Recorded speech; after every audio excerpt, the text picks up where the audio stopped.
সম্মানিত দর্শক এবং শ্রোতাবৃন্দ, আমি ডক্টর আবুল কাশেম মোহাম্মদ মাহবুবুল্লাহ যশোরী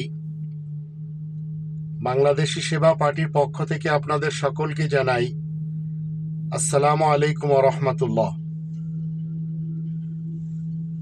আমাদের দেশে কেউ মুজিববাদ রয়েছে, কেউ জিয়াবাদ, কেউ এরশাদবাদ, তদ্রূপ রয়েছে মওদুদিবাদ। কিন্তু মওদুদিবাদীরা এরা বলে তারা দেশে ক্ষমতায় আসলে দেশে কোরআনের শাসন কায়েম করবে। অথচ যদি আমরা একটু যাচাই করে দেখি তাহলে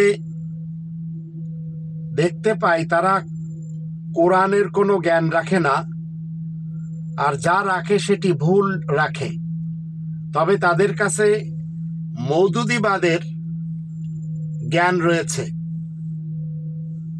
যে মওদুদিবাদ ইস্টাবলিশ করার লক্ষ্যে তৎকালীন পশ্চিম পাকিস্তান এবং পূর্ব পাকিস্তানে তাদের বিভিন্ন শাখা প্রশাখা ছিল।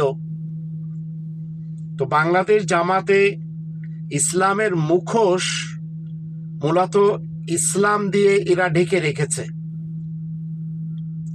এরা মানুষের কাছে সবসময় ভালো সেজে চলে, অথচ এই জামাতি জন্মলগ্ন থেকে বিভিন্ন দেশ ও দলের দালালি করেছে।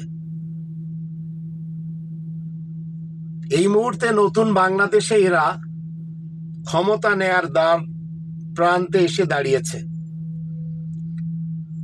এদের কাছে ধর্মীয় লিবাস রয়েছে। এই মওদুদিবাদের প্রধান পুঁজি হলো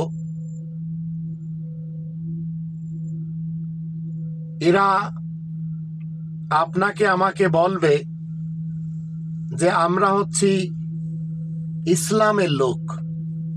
তো ইসলামের লোক বলতে গেলে কেন মওদুদি মার্কা মুসলমান হতে হবে?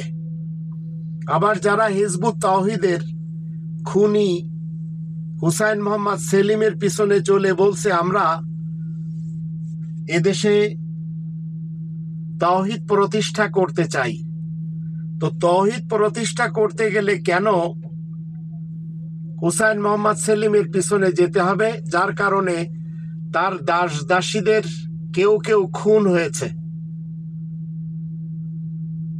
যদিও এই ছেলেটি একসময় শিবির করত।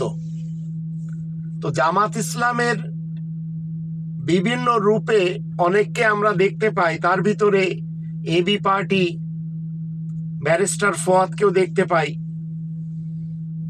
এরা সবাই মূলত আকীদাগতভাবে মওদুদিবাদ।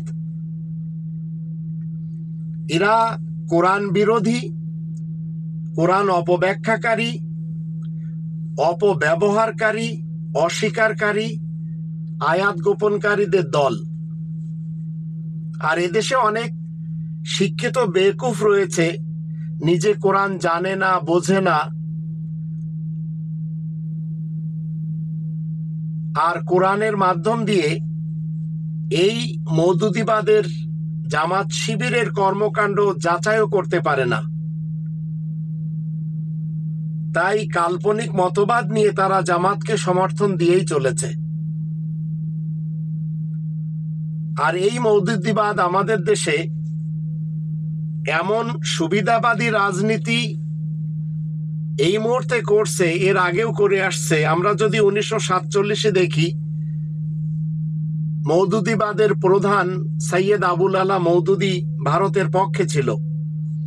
1971-এ যদি দেখি, এরা পশ্চিম পাকিস্তানের পক্ষে ছিল। 1986-তে যদি দেখি, এরা স্বৈরাচার এরশাদের পক্ষে ছিল। আবার 1996-তে যদি দেখি, এরা খুনি হাসিনার পক্ষে ছিল, আওয়ামী লীগের পক্ষে। 2001-এ যদি দেখি, এরা খুনি খালেদার পক্ষে ছিল, বিএনপির পক্ষে। আজ 2024 সালে আমরা 2025 সালে এবং 24 সালে দেখেই চলেছি, এরা এককভাবে কিছু করতে চাচ্ছে। তো এই মওদুদিবাদ এরা কোরআনের আদর্শে মূলত নয়, কেবল সুবিধায় বেঁচে থাকা একটি প্রাচীন দল, আর এরা মূলত মওদুদি সাহেবের উত্তরসূরি। তাই একটু চিন্তা করে দেখবেন এদের সাথে আপনাদের দেওয়া উচিত কিনা। তবে বাংলাদেশি সেবা পার্টি একমাত্র